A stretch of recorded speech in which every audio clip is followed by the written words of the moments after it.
Assalamualaikum warahmatullahi wabarakatuh.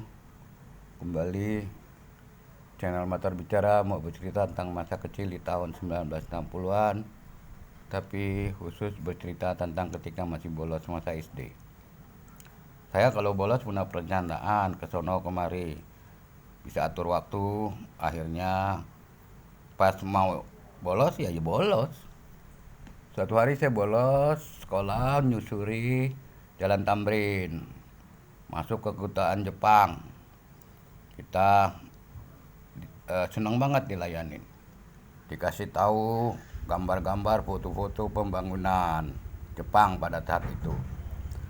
Kemudian pas pulang dikasih brosur dan majalah-majalah. Pindah sebelahnya masuk kedutaan USSR atau Uni Soviet. Sama, kita dikasih keterangan dan senyum-senyum. Mungkin rada heran anak kecil kayak gini kok peduli sih gitu, kok mau tahu sih gitu ya. Pulang sama juga dikasih brosur, majalah-majalah, saya masukin tas. Yang ketiga saya masuk ke kedutaan Australia. Tentu saja masih gampang dan seneng mereka ada anak sekolah masuk ke situ.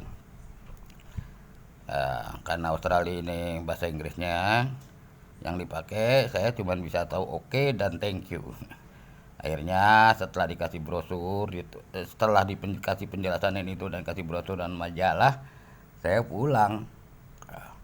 Saya pulang mampir ke Sarina sebentar, ngeliatin lantai ke lantai. Nah, kemudian saya turun, saya pulang melalui Asam Lama kayak Haji Wahid Taslim menuju Tanah Abang.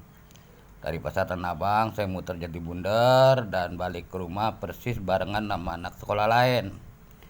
Begitulah pengalaman saya waktu bolos. Yang kedua, bolos juga nih seru nih. Abang saya Mirsam Kamal, empok saya Mirdar Kamal, dan saya Matar Kamal ini suatu saat janjian mau bolos. Akhirnya pas ada waktu kita yang kebetulan dititipi uang SPP untuk bayaran sekolah, akhirnya kita datang ke rumah Ruminah, perempuan Jawa ya yang pernah tinggal di rumah. Tapi bukan pembantu rumah tangga, karena setelah menikah Ruminah keluar dari rumah saya dan tinggal di daerah Jompongan, bikin usaha bersama suaminya. Dari rumah kita telusuri bongkaran, kemudian susuri itu sampailah pinggir rel itu. Dari itu ambil arah rel yang menuju ke arah Kebayoran Lama, artinya jalur yang lewati pintu air.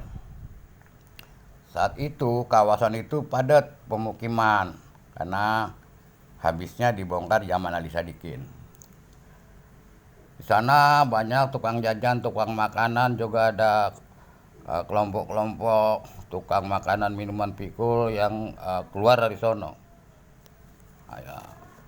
Saya telusuri masuk lewati rel itu, kemudian pintu air, dan terus arah ke rumah Rumina yang kira-kira sekarang itu adanya ya di belakang Polsek Tanah Abang gitu dulu. Sampai sono kita disambut gembira, bercengkrama cerita-cerita karena lama juga Rumina ninggalin rumah kita. Sambil ngobrol segala macam, pukul 11 habis makan kita pulang.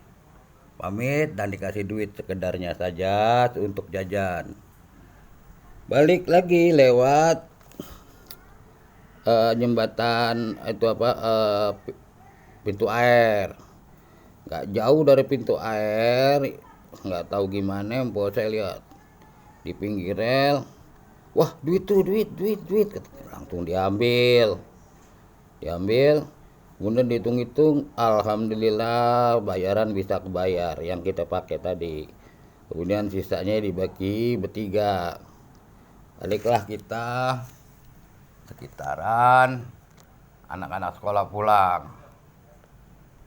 Alhamdulillah niat silaturahmi dapat rezeki kayak gini nih.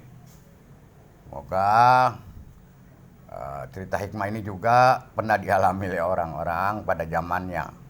Tapi saya yang paling penting hingga umur lebih dari 65, bertiga ini masih saling cinta sebagai saudara sekandung.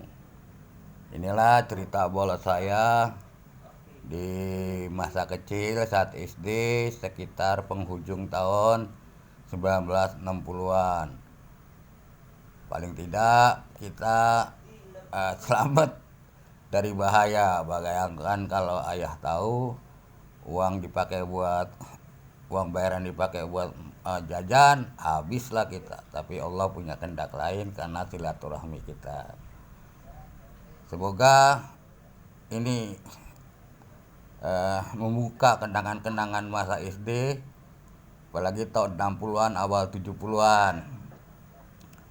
Terima kasih buat yang mau komentar, silakan juga like and subscribe.